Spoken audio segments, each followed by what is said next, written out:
in the world of coders, then competitive programming could be something that would interest you. CP is creative problem solving at its finest, a combination of hard analytical thinking and creativity. Enough 2022 brings to you today a chance to learn about competitive programming and its importance to every coder. Ms. Rubal Tripathi, our speaker for the session, was a former SWE intern at JP Morgan Chase and Company Glasgow and is returning intern at JPMC Glasgow 2023.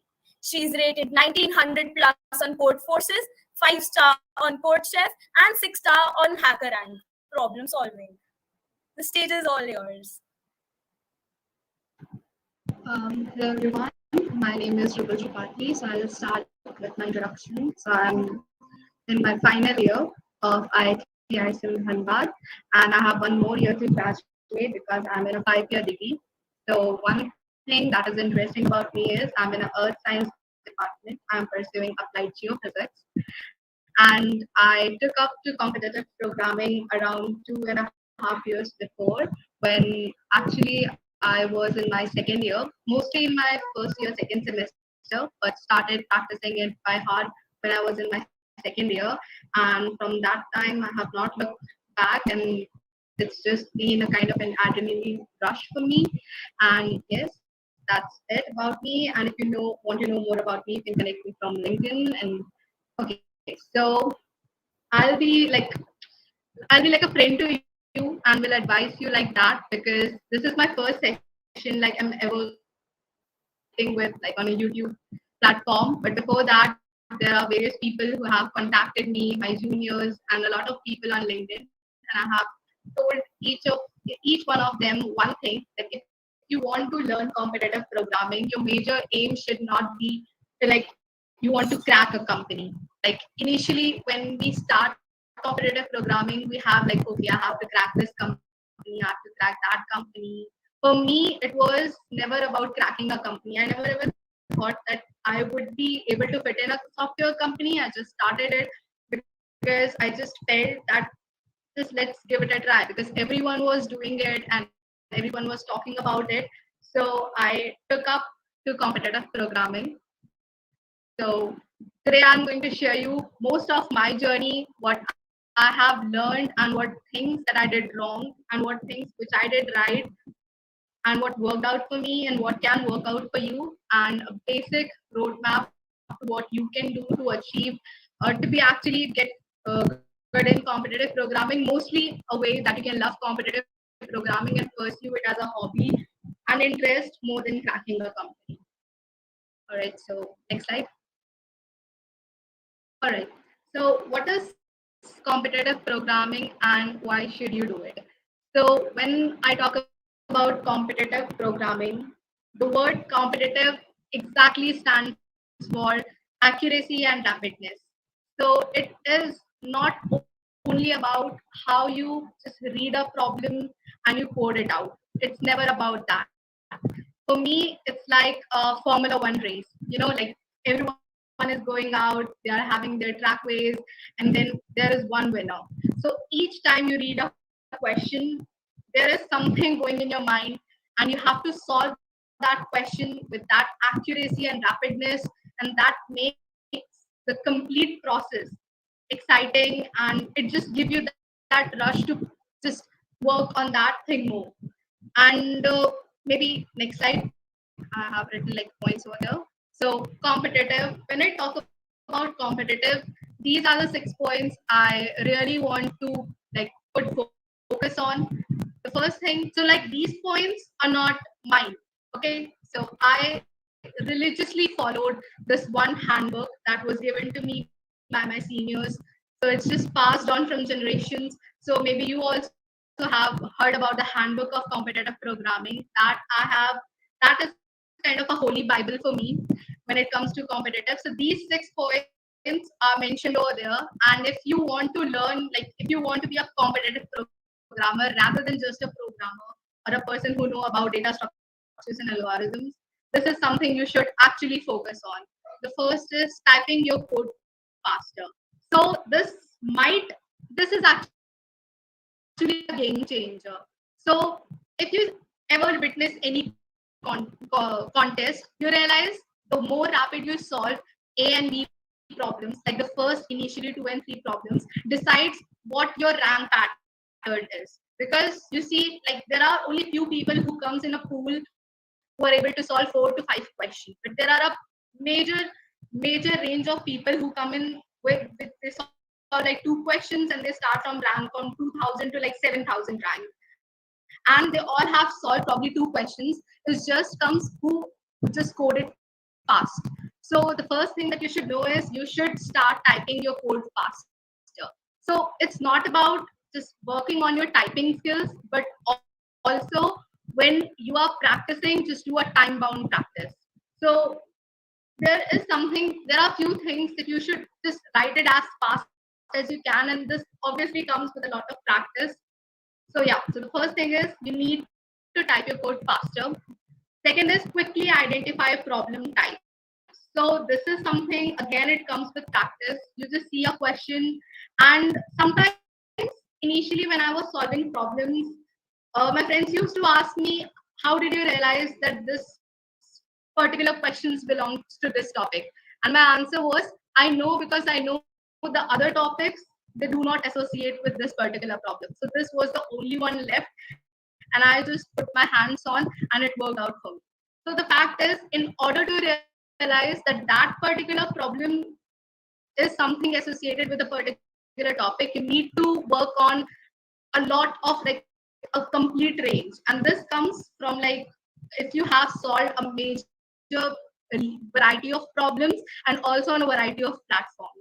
Next is do algorithm analysis. So this is something which I'll say comes after you give a contest, that whenever you are writing any algorithm. So this is one thing that I love about competitive programmers, that when I started competitive programming and when I just started with algorithms, so it was not like, okay, I'm learning this algorithm, the name of this algorithm is XYZ, or the name of this algorithm is ABC. No, it was never like that.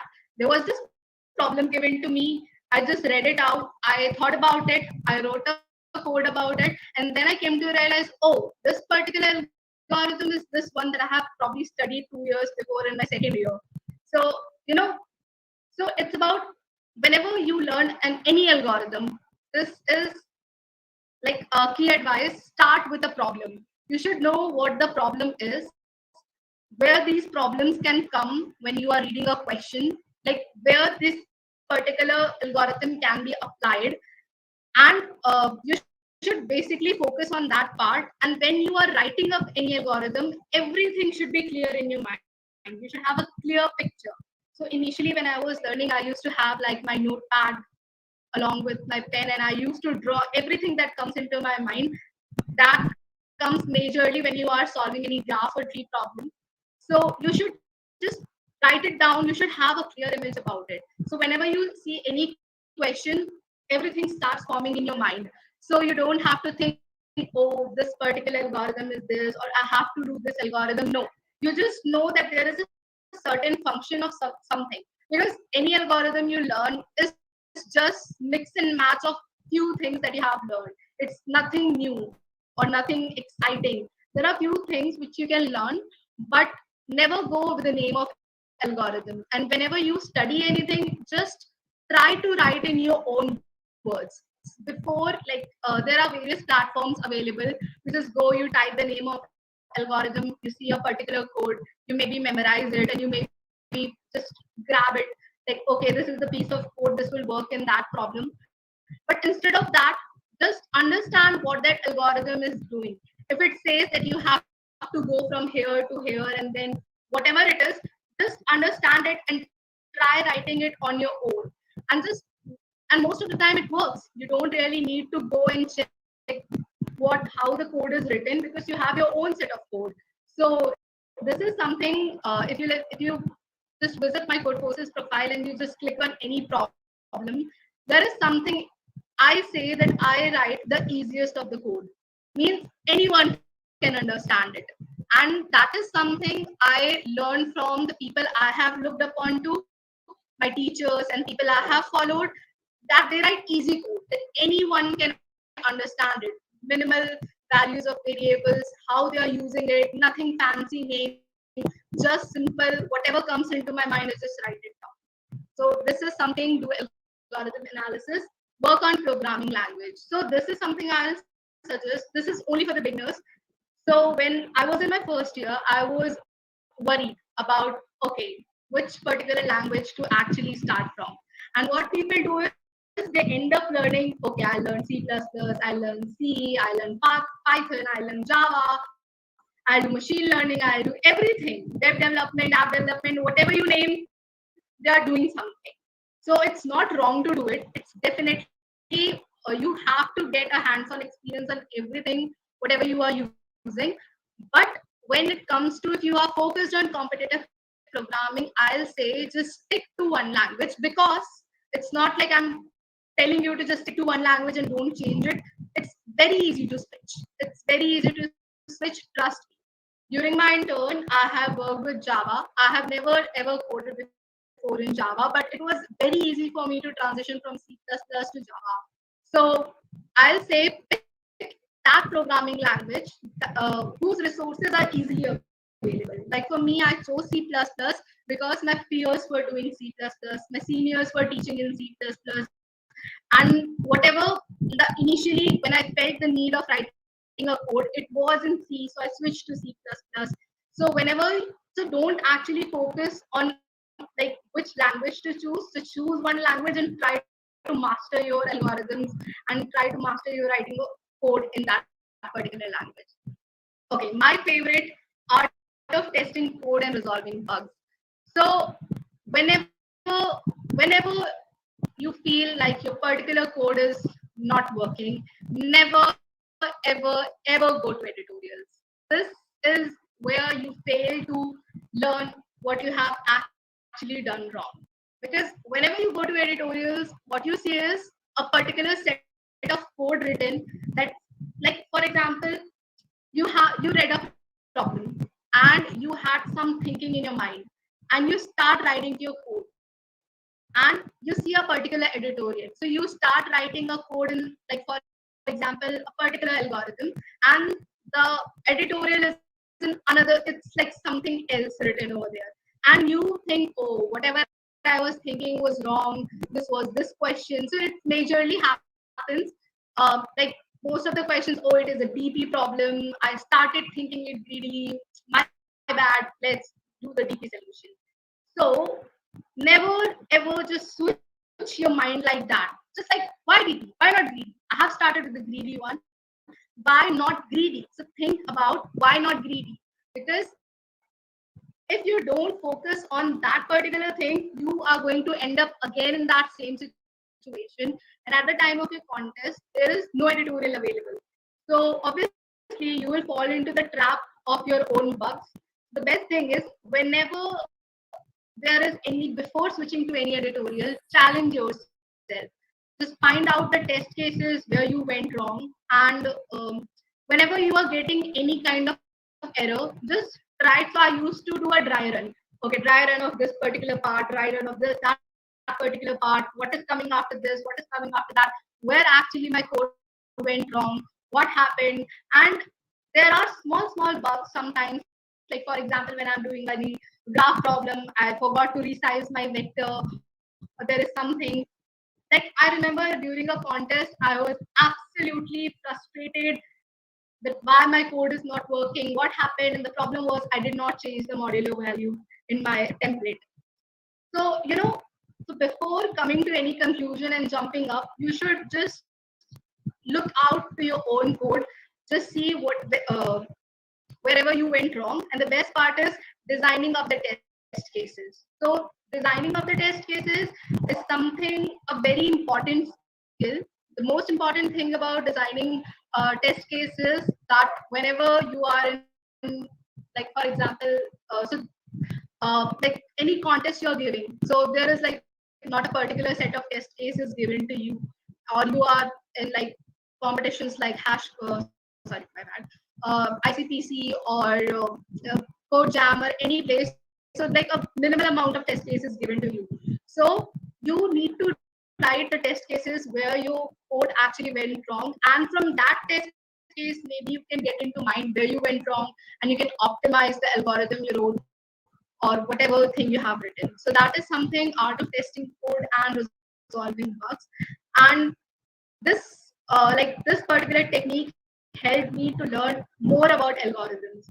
So whenever, so mostly things I learned like in my 2 years or 2.5 years of journey is by writing wrong code. I used to write a wrong code. I used to identify where the problem is, and I used to sometimes in the end when I'm tired, I look up for editorial, I found something interesting, I go out, I search that problem, and I find like new possibilities of how you can solve actually that problem. So yeah, so that is one thing. That is a particular way to learning how you can actually work on a problem. Okay, practice makes a woman perfect, obviously. So that is something you need to practice. Like this is something I cannot really stress on. So how you can practice is something I'm going to cover up later. But just remember, if you want to see a change in your graph, or if you want to see the change in your thinking, it can only be possible when you start to think. When you start to think on problem, when you start to eliminate out, okay, this is not working, that is not working, which possible solution can work better for me. So that is something that you can only learn via practicing. Okay, so that is why I'm talking about competitive programming, not programming in general. Okay, I'll all definitely right, try so out the resolving bugs thing. I usually face a lot of problem in it. So so why should you do competitive programming? So I have not mentioned cracking a company over here because I don't feel that is the main motive. Whenever I advise anyone around why you should do competitive programming, it's never about cracking your dream company, because to be honest, I am not even certain about how to crack a dream company. I also go and Google it out. But I can tell you why should you do CP? It's because it's a mind sport. Like I remember when I started competitive, is it's the time the COVID was there and everyone was stuck down. So people were doing whatever they wanted to try out.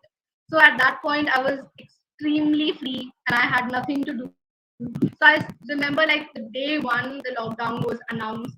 The next day I started competitive programming because I was like, just do something, because I know this is gonna go bigger. Like the lockdown is going to be a hell lot of problem for me if I don't start anything.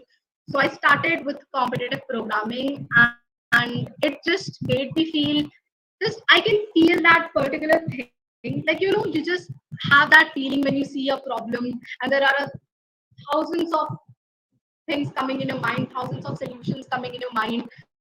Okay, I have to do this, I have to do this, I have to do that. I can solve the question by this, by that.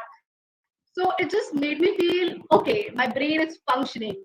So in engineering, when you are attending classes, you're going to your classes, you're coming back, and the complete hectic schedule just made me feel like my brain is dead.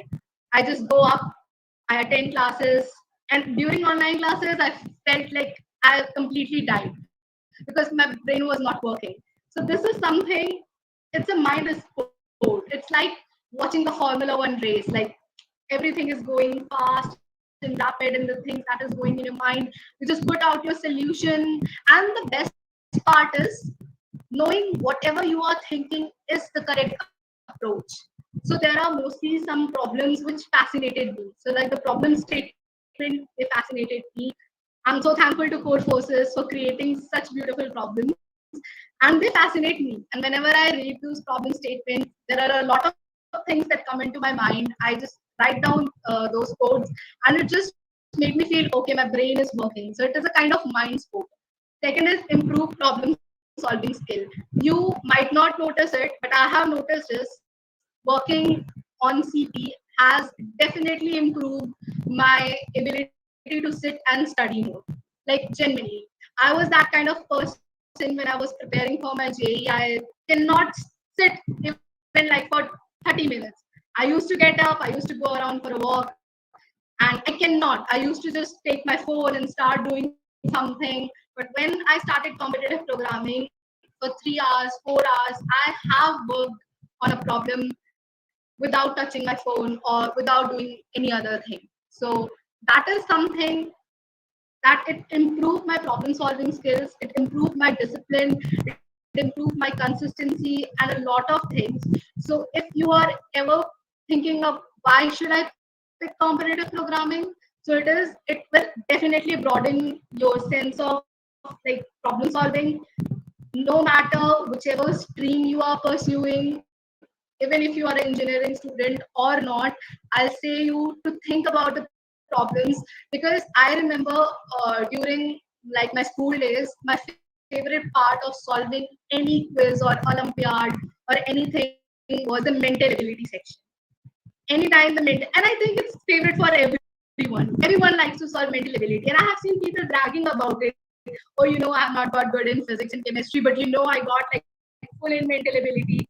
So that is something everyone was fascinated with.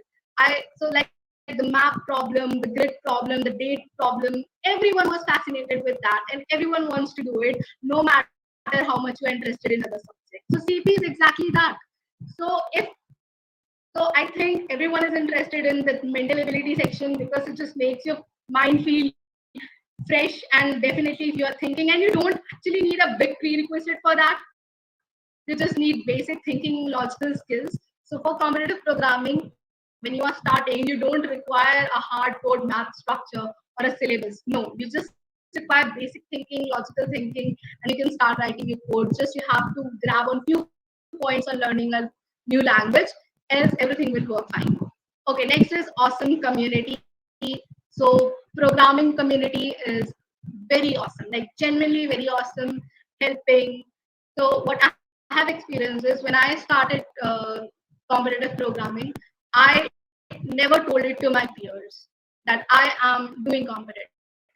One of the reason was the the fear of failure, because I thought if I would tell them that I'm working from this account, or if I would tell them I'm doing from this account, there would be people who would be watching me, and what if I fail? What if I fail? Everyone would laugh at me that I started it and whatnot. But when I actually started doing it, everyone around is same. There are few exceptions, obviously, but they have also faced that particular situation. So no matter whoever you get to in programming community, you tell them any problem, there are people over there like way bigger, way better than you have ever imagined, and they have faced a similar problem as yours, and they are ready to help. So I remember there were few questions when I used to solve on code courses, on CodeShip. I directly used to message the one who have created the problem. Hi, my name is Rupal Tripathi. I was working on this question, and this is the particular thing that I cannot grasp into. And they were very welcoming to answer what my questions are. So, and I even feel there are people who are sharing their knowledge. So from community, like I also say the code courses blogs, which is my favorite thing to read. So I am a huge fan of code courses, code ship blogs, and I used to just read out to the comments, people discussing their solution, their approach, and everything. So that is very awesome. I remember one of my friend also pinged me that there was a blog about me that someone wrote that they loved my particular set of code. So that was for me was very exciting that someone was looking at what I was working on. So the community is very awesome. There is never a problem which you cannot find a solution. You just need to just post it out, and there will be people there to help you out. There will be people there to hear you out. There will be people to give you resources, and you actually learn from the community. So that is something you should pick CP. Is the community is awesome, and there is like a youth support. Sometimes we fear that okay, if I'm choosing this particular field, what if I fail, or what if there is nobody to guide me? And usually the people who are not from a computer science background think about that. Let me tell you, there are thousands of people who are doing competitive programming who are not from computer science background. So there is an awesome community to help. So you can any day switch to CP and explore your true interest. That is like whenever you do competitive programming, there are a lot of things you can actually switch to any other thing.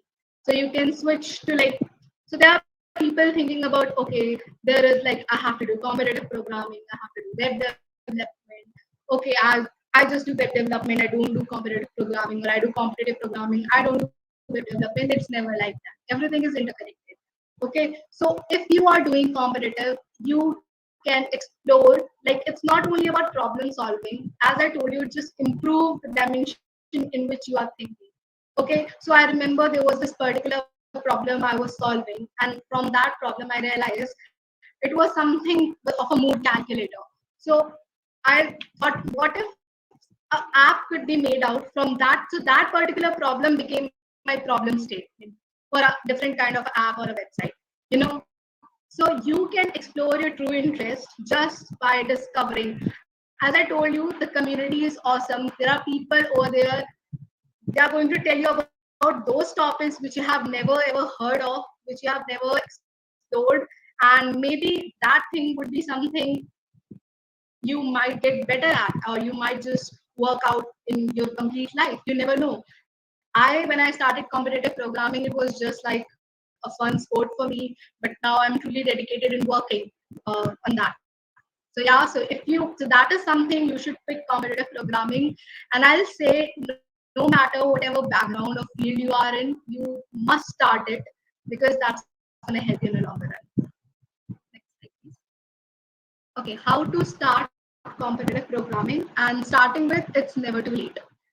So I'm not going to give you a big roadmap. Start from HackerRank, go to this book, start with Code Chef, long challenges, start with ABC problem. No. There are people on YouTube better than me available who can guide you that. But what I can tell you is, how to start is pick up a language, as I told you. Pick up a language. Don't waste your time in learning all the languages and then getting confused. No. If you want to start specifically competitive programming, is you need to pick up a language and simply just run forward to problem solving instead of just working on a language. Just start with the problem solving section. Second thing, so don't straight up run to complex algorithm, as I told you, because if you straight up run to complex algorithm, you will develop a fear of programming. You just see a big, hefty algorithm. It it can scare anyone. It can scare anyone. So you don't really need to go straight up to that. Start with the basic problem. Start with whether the number is odd or even. I remember the first code I wrote. It was not hello world. It was I designed a calculator, addition, subtraction, multiplication, percentage calculator, and I was the happiest because I thought, oh my god, this is something working. Oh my god, what I have created. And the first thing was, oh my god, I can launch an app out of that or make something like that. So start with the basic things. Start with like calculating simple interest, compound interest. Start with those small cute problems of distributing things. And like, so for me, HackerRank actually served the purpose. So HackerRank problem solving was something I'll advise to beginners, because that is so beginner friendly. Cute questions, good questions. Just level up your confidence, and you just start falling in love with whatever is written. And also, it just give you a good idea about the basic data structures also.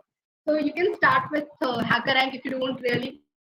So if you just go on code courses, pick up a C or D level problem and think you can watch editorial writer code. Definitely, that is, you're learning everything. You're memorizing things. That's not gonna work out for you. And maybe you can just push it to 1 month, 2 months, and then you will leave it. You will start hating programming. You will develop a fear of it. But if you start with like those concepts, finding out even, odd, calculating like the sum of GP, calculating the sum of AP, like these cute questions that I have actually worked on, just writing a code out of it, you will develop the habit. You will actually not fear the programming. So you can think of, so whenever people start with CP, they're like, oh my god, there are topics like segmentary, or there are topics like dynamic programming. They're like the bombs. You don't really go to the bombs first.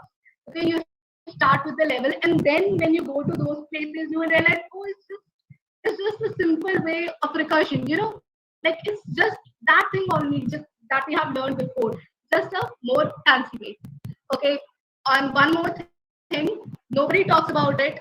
That don't be intimidated by people's code. I remember the first time I started programming, there was some person who was just coding near me. He was a senior, and I just saw his code template, and it scared me. It really scared me. The hash include, the functions, and everything. I was like, what is this? Who just wrote like complete 150 lines of template? It scared me, and I was just a person with 2 lines, hash include, in which I was like, what am I doing? I can never survive with those people. And then I realized you slowly build your own template. So even if you see there are big coders who just have like 2 lines of template. So most of the people who actually do competitive programming and pro in it will relate that when you start writing it, you actually kind of get scared with the template. There are like big templates and you're like, oh shit, I don't really understand what the template is. How am I able to gonna do that? So never get scared of that particular thing. Okay. Next is keep a record of whatever you are doing. And there should be someone who is informed about what your journey is. And I'm pretty sure there are people in whatever college you are or wherever you are, there are seniors always there to help. Just bug them out. Okay, I'm doing this, I'm doing that, I have done this, I have done that. Even if not that, there are particular sites that are made that will give you a complete analysis of your contest, that which questions are you able to solve, which particular questions you're not able to solve, what topics you need to work on. So there should be a tracker. You should not do like, okay, I'm just picking up any contest, doing ABC, everything is good in my life. No, you should know what you are practicing on. So you cannot actually work well unless you focus on the problems which actually made you lose in the previous part. So like for example, I was scared of bitmask, bitwise. I was scared. I'm still scared. So I just gave like my 15 days, nothing else. I'm just going to solve it bitwise. I'm going to solve it. And after working on that, I remember the next contest coming, I was able to solve any bitwise problem. So, you should know where you went wrong. And how will you get to know it? You should know about the analysis. You should do analysis of your problem. People say, like, people get scared before starting dynamic programming, before starting anything, they get scared. Oh my god, it's DP. Oh my god, it's DP. It's not like that. If you just read a problem, if you it's DP, writing a dynamic programming code is never difficult. It's all if you can understand it, if you can think about it. And that thinking, you never know, you can think of it. So just start analyzing on problems. If you say you are afraid of that thing, go ahead, give yourself a challenge, solve 20 DP questions, solve 50 DP questions, and I'm pretty sure there will be no problem you won't be able to solve. Because it just gives you a clear state of thinking. Because once you will fail, twice you will fail, thrice, but there will be a time you will be able to, oh, okay, that was something similar to that one. Oh, if I just connect these 2 problems, this is that one. So everything has its way. Okay, so as I told you, there should be a track on a map to, and also one thing, there is no track or a map to your success. Like no one can actually tell you what to do and when to do, because it's you who will decide on your own. So there is one thing I really want to focus on. People come to me and ask, how many questions should I solve in a day, or how many hours should I code? There is no answer to that. No answer to that. I am in a course where I have like my classes in morning and my classes in evening. So if I and then I have projects, and also I have my club to work on. So if I say you just work like 10 hours a day, it is not practically possible. Okay. And if I say you just solve 10 questions a day and you took 800 rating questions and you solved 10 questions a day, it will not serve the purpose. So it's you who will decide, because it's you who knows where you stand. Okay, so whenever you are practicing, just remember there's no particular mark for that. For me, I'll always suggest is just never lose the hope. Like if you're solving a problem, just keep trying. Just keep trying. keep it like to keep a good hold on it. You're solving problem every day. Almost you're thinking about a problem. So when I was interning, so at that time I was working on site. So it was very difficult for me to come and just write a code. So what I used to do is, because it was very difficult, so I used to every morning I used to read a problem, or when I was going to work, I used to read a problem, and like the complete day I was thinking about the solution. And whenever I get the time, I used to code it out. So that is something, is you should never get detached from competitive programming. If you are working on something, just keep working on that. So I, for my like past 3-4 months, I have not picked up to competitive programming, and now when I'm writing a code, I'm facing few challenges. So that is something I say, just don't lose the track. No matter whatever you are doing, it's not important to write a code every day, but it's important that you stay connected with it. So yeah, that is one thing. And one more thing is that there are variety of resources available on YouTube, and there are books available, there are courses available. So remember, just have a religious faith on one particular resource, whatever it is. If you're following a certain YouTube channel and your friend is following some XYZ certain channel, don't just follow both of them. You are going to waste your time, because at last you have to practice, right? You don't have to read it or learn from variety of different resources. You have to practice. So focus on practicing more rather than focusing on resources. And when it comes to resources, you have books available. So that Handbook to Programming is like the best book available. For me, I'll say I have read it. Whenever I used to read any topic, I used to read it twice, and it helped me. Where there is YouTube available. For me, what actually helped me, the video lectures of Erecto, and also the Code Forces education point. So over there, I used to learn a lot. Then there are blogs. So you should always be connected to any kind of blogs that are there. And then obviously it's about solving a lot of questions and giving a lot of contests. Okay. So okay. So okay, I have talked about all of them. I just forgot to ask to change the slide. So, but I have talked about all of them. So, starting with the language, like where to start, what resources to follow, I have majorly talked about all of them. And one thing is like how many contests to give. So I'll say as many as you can, and as many as you want.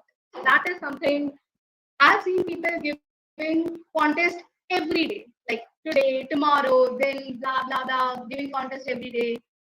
So remember, giving a lot of contest will never help you until and unless you upsolve those problems. Because you're going to make the same mistakes. You're not learning from them. You are saying you are practicing, but you are not actually focusing on where you went wrong. So the best thing is, sorry, okay. So where you went wrong. So the fact is, if you are working on any particular problem and there is some mistake in it, like you are able to solve A, B, and C problem. If you're going to solve, like if you're going to give contest every day without solving, then you're going to solve the same amount of problems. It is never going to help you unless you start upsolving after your contest. And if you are upsolving, then I'm pretty sure you will not be able to give contest every day. Okay, so it's more about practicing, focusing, working rather than giving a numerous amount of contests. Like at least 2 to 3 contests in a week, but not every day. And what sites actually to follow for me, Code Forces, Code Chef, and my favorite, hands down, for the beginner at Code Beginner. That particular site will actually boost up your confidence in ways that you have never imagined.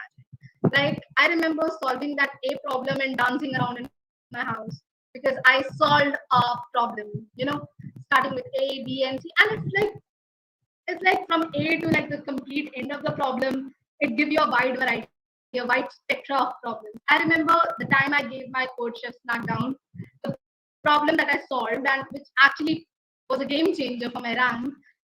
That this similar kind of problem was there 2 days before, or I don't remember exactly, but it was the last problem of that coder. A similar kind of a situation. At that day, I was not able to solve that problem, but I upsolved in that contest, so I knew what actually to do. So I was able to solve it in a much better way. Like it was, I performed like 5 times better than what I would have performed. So absorbing actually changes the game. Okay, next slide. Okay, how should you practice? Follow your idols. So whenever you give a contest, never ever look at scoreboard if it is like making you feel bad about your rank. So I have seen people focusing on scoreboard, thinking, "Oh my God, my friend has made that question. Why didn't I make that question? What is it?" You should follow the scoreboard only if it is advising you to solve which problems to solve. Like for example, sometimes you're thinking about the problem C, but you see there are more number of submissions in a D problem. Maybe you can focus on the D one. So if you are actually utilizing it for that way, you can solve it. Otherwise, you should never like, if you have this like fear, which I had, if I see my peers performing better than me, I used to think about what would have they thought, and I just forgot about my particular performance. So what you do is before contest, just unfollow all of them, unfriend all of them, and after the contest, again make them your friends. And follow your idols is, if I tell you who are my friends on code forces, these are Ericto, Tourist, all of the like great coders. Why I follow them? Because someday I want to be like them. And after every contest, I just see whatever they have done. I read their code. Like it's something my practice. After every contest, I just switch to random people. I just see their code, what they have written, what new they have implemented. How could this problem be solved? So this is something which I would definitely advise if you want to like see change and like in your rating, and also like to increase the spectrum of your thinking.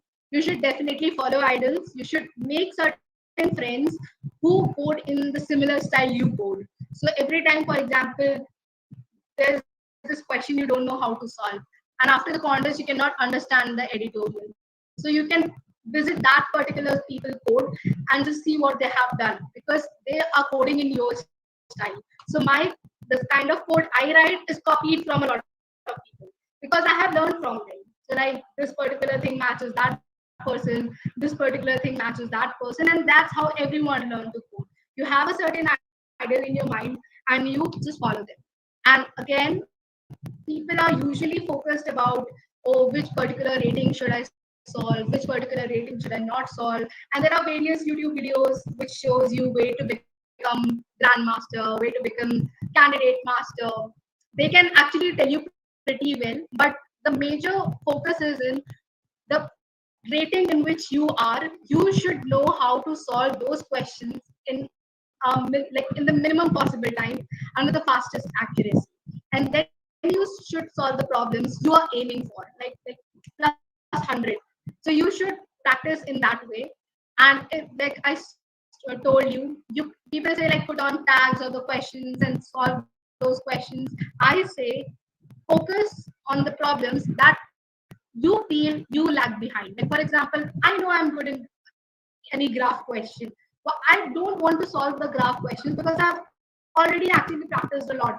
I know I'm weak in bitwise. I'll put on a bitwise tag. I'll solve whatever the possible questions are there, so that anytime if there is a bitwise question, I'm not afraid of it and I'm able to actually think on it. So that is like the way you should start practicing. And also never judge a problem by its rating. I remember, okay, I just forgot to tell you, how should you practice? Never jump to an algorithm, as I told you. Start with number theory. I cannot stress more. Start with number theory. Number theory is a game changer. So whenever people usually underestimate number theory, don't look about number theory, but that is the first topic you should actually dive into. Don't start diving into graph trees and dynamic programming. Start with the basics and number theory. Number theory should be the first topic whenever, because that makes you feel connected. Like for me, it was like, oh, I'm doing the same thing that I have learned in my class, that I have been doing in like my past years. So number theory should be the topic you should focus on. Never judge a problem by its rating. Ratings are sometimes, I remember in my initial time solving a high rating question, like like a 1900 rating question when I was not even a pupil. Like, I remember solving that particular question just because I knew what number theory is. So try working on the concept and don't just leave the topic. Like if you are learning something, don't leave it in between. Complete that particular set and then move to something else. That is something how you should practice. Okay, that I have talked about. It is divided in three part: contest, how you should give the contest. I have told you, just to focus on yourself, don't follow your peers, and after it, just absorb the question. And virtual, something I will suggest you that I used to do is I never show what I practice. That is something special about me. And the reason is why I don't want people to see what I practice is not because I want to hide and make it in this. No, it's not like that. It's because I create my own contest. So you have something called gym in code courses where you can create your own contest. And the reason why I create my contest is because that gives me like a time domain practice. I just give myself 5 questions. I give myself 2 days where you have to solve it, time domain practice. And that is something which is beneficial. Like in 5 days, if I'm not able to solve a question, I'll leave it there and I leave it. And it's not like I go to an editorial. I'll put that question into the next contest I'm going to make for myself. And that passes by. If like it passes 3 or 4 contests and still not able to solve it, then I'll probably jump to editorial. So virtual is also start creating your own contest rather than looking for 50 questions on dynamic programming, how to do well. Create your own contest and be flexible about it. What to do when stuck and how to balance CP and academics. So what to do when stuck, as I told you, never jump to an editorial. Work on algorithm analysis, dry run your code, start making your test cases, and that's how you get out of the pool of getting stuck. So I have written something also. Okay, yeah. And the best thing you can actually do is just working on time bound practices because that will give you a better way. Because there are sometimes few problems, just they do not hit you straight. So if it does not hit you straight, just leave that questions, see it in the morning, day after two. But maybe something will strike your mind. But if you don't understand anything, don't just skip to editorial. That's just a complete waste of a problem. You don't understand, you don't learn anything. So just give the problem time and you will get a habit of solving that. And how to balance CP and academics? Well, it is, even I don't know how to balance it. I'm just balancing the beam over here. But something is, whenever you feel, because I told you, if you will consider CP a part of your academy, or it's like a checklist, it will never work out for you. So, when people get tired, they just play a game. Or when people get tired, they go out for a run, or they dance, listen to music. What I do is, I just pick up a question, I think about it. It's not like I have to sit in front of my laptop with everything on. No. Just read that question, go out with your friends, enjoy your time, listen to music, and then maybe it will strike, and it will strike, start writing your code. So CP should be like, if you do it like this, you will be able to solve a pretty good question and you will develop a habit of it. So it's like you cannot sleep unless you solve one question. So that is how you balance between CP and academics. And there is no certain path for it. You have to develop it. Like if I say you solve 5 questions in the morning, then go to your classes and solve 2 at night, this is absolutely wrong. You develop your own path. There are days when you won't be able to solve. There will be days when you won't be able to look into your code forces account and everything because you need to focus on academics. So just remember, it is okay. It is okay to leave CP for a while and focus on academics. So never ever feel guilty about it. And all of things will come to work if you are truly passionate about it. Okay, must do is aware, informed, connected, and flexible. So what does that mean? Is aware and informed stands for saying that you should be aware about what all possible changes are there. You should be aware about how to solve a question in more than one way and how to approach a problem in more than one way. Informed, you should know what other people are doing. You should know like if there is this particular question exists, you should be informed about, okay, there is some other thing that some can work on. When I was learning C algorithm, there are various implementations of that, and people solve it in various ways. So you should be informed about that, how to actually work on algorithm in more than one way. Connected, staying connected to the community, because your ultimate aim should not only be taking part in contests. It should also be about creating like opportunities. Like it should be about whatever you are learning, you can give it to someone else, because that's how you become better at it. So I remember my teacher used to say, like, so whatever you learn, if you just pass it on, you just get better in it. So it increases more by sharing. So being connected is like the more you share, the more you will be connected to that, and the more you will more fruitful for you and also to the others. Flexible because you should not be like, oh my god, I write my code in that manner, I don't write my code in that particular way, or just particularly blindly following one thing. You should be flexible enough. Like there are sometimes available when you are like you code in, for example, you code in Java and you cannot find a particular Java code and you find only C++ code.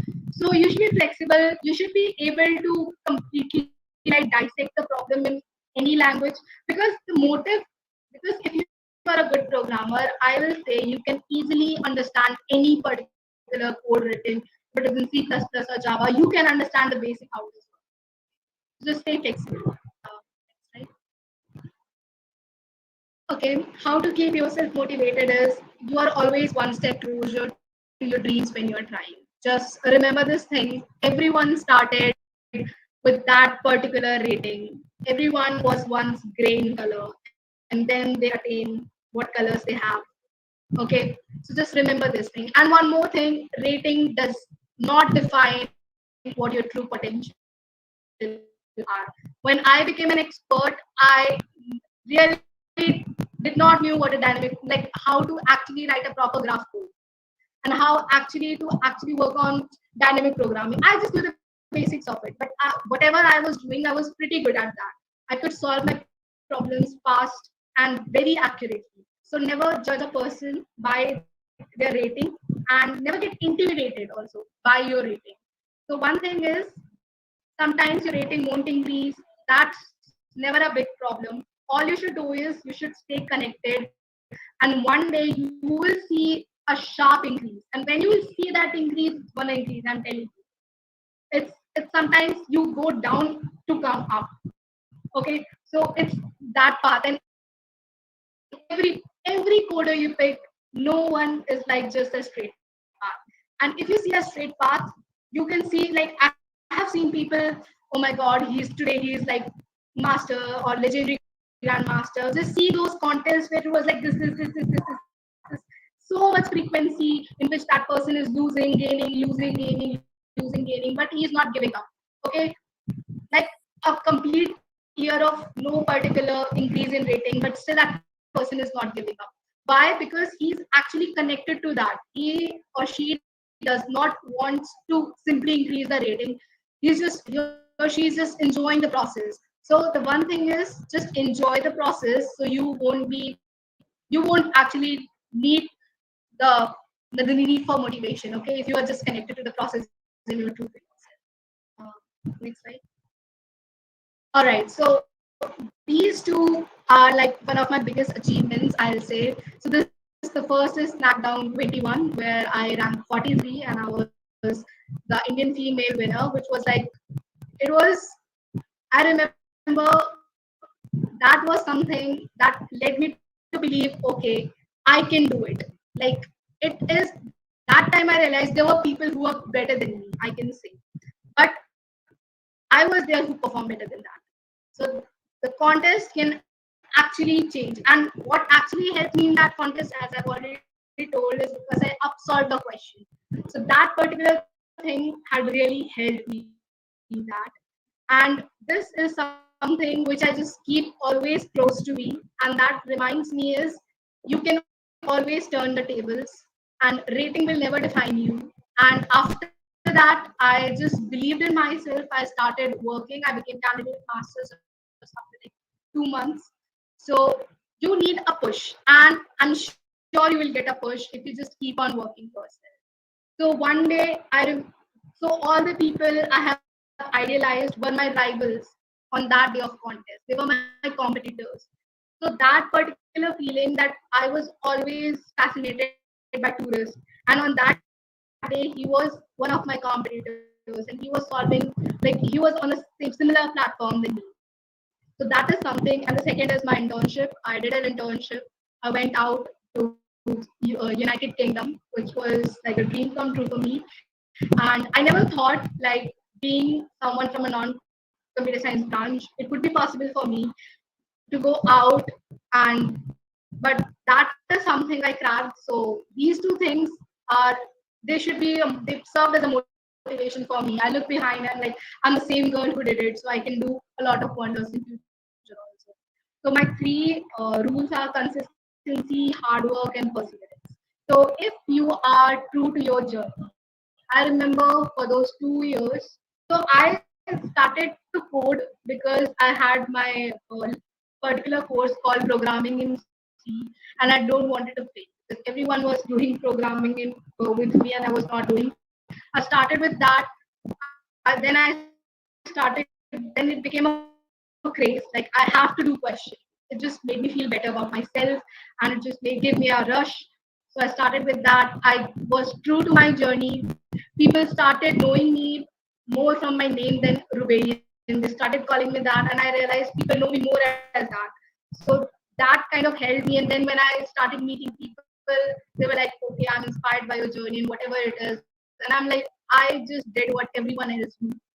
Okay, the thing which actually made everything different was the hard work, the consistency and hard work. And also a big thanks to COVID, because I was at my home. I had nothing to do. I had no friends there, which is sad also. But okay, so I did these two things, and it completely changed like my way of thinking, and it opened a possible amount of opportunities for me. The people who I have dreamt, like I've met them, and it's just everything comes in your way if you start working. So no matter whatever background you are from, I'm from a non-computer science background. I'm a earth science student. I still study earth science, and it also fascinates me. But that is something that should tell you that if I can do it, anyone can do it. I'm completely sure about that. So yeah, that's it. So next slide. Thank you so much for having me. I hope I can help you because, again, I'm not like the one who can give you a complete roadmap because I did not follow any kind of roadmap. It was all just bits of broken pieces. Everything just came together and shaped my journey. But there were a few things which I learned like in this complete course of time which I shared with you all. I hope it helps. And I'm always there if you want to connect with me, if you want to ask any questions. You can connect me on LinkedIn. And that's all. Thank you. Thank you for having me. So there are a few questions the audience wants to ask. So one is, I there's basically they have a doubt that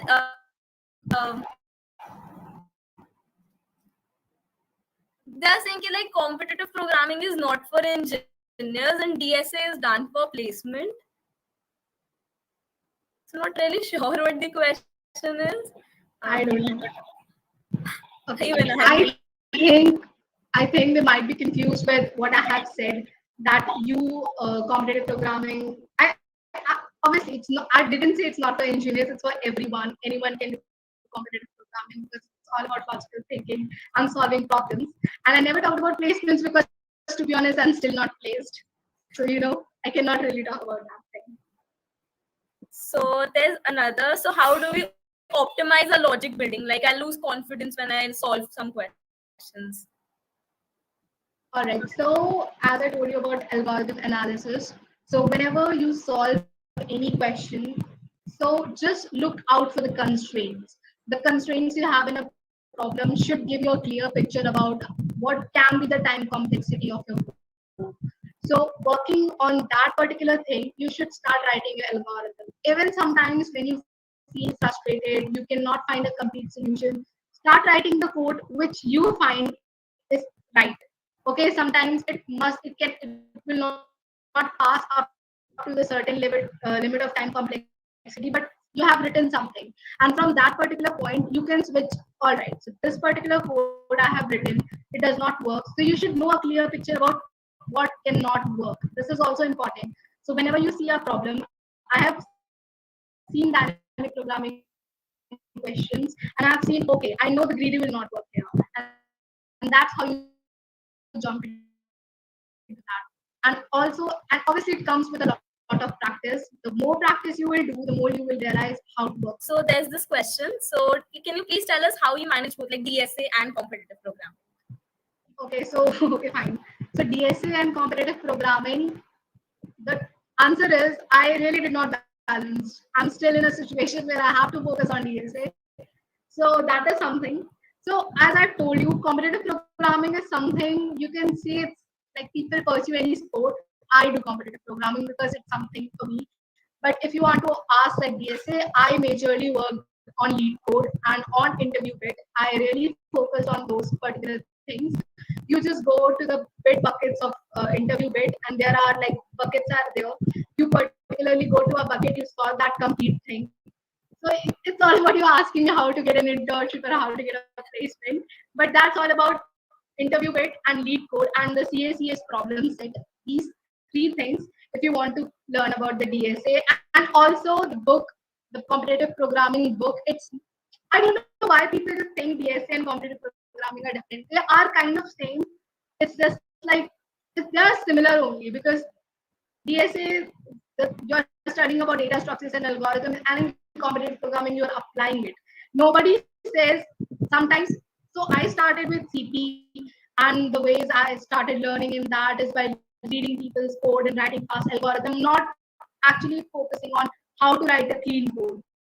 But even if you are a DS, if you study DSA, it's not a big thing. You can still go, still like work on competitive programming, and you still give contests. And there are people who are there. They like write clean codes, and it's like a similar thing. But if you are only focusing about DSA, if you want to work for like placements and interns, you have interview bit, you have lead code, and you have CSCS problem set available for you.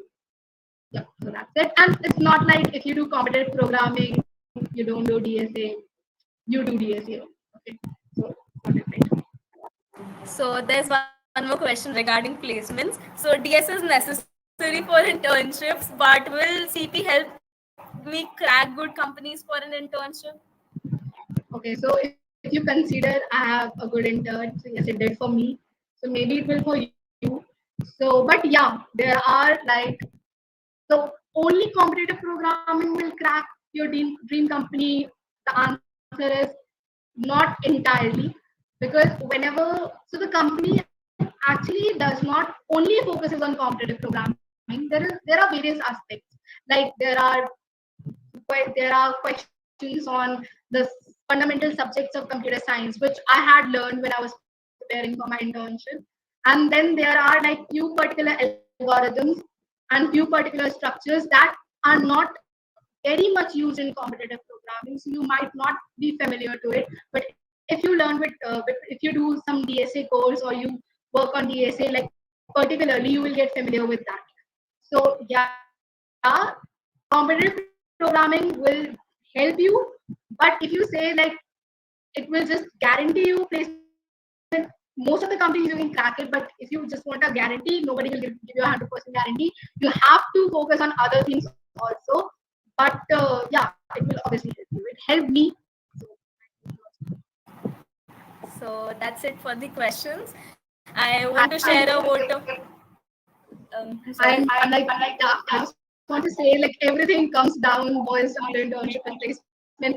I started with the thing that I'm not going to talk about that. So I want to share a vote of appreciation for such an insightful session, Ms. Rubel. Your precious advice would help and guide many young minds.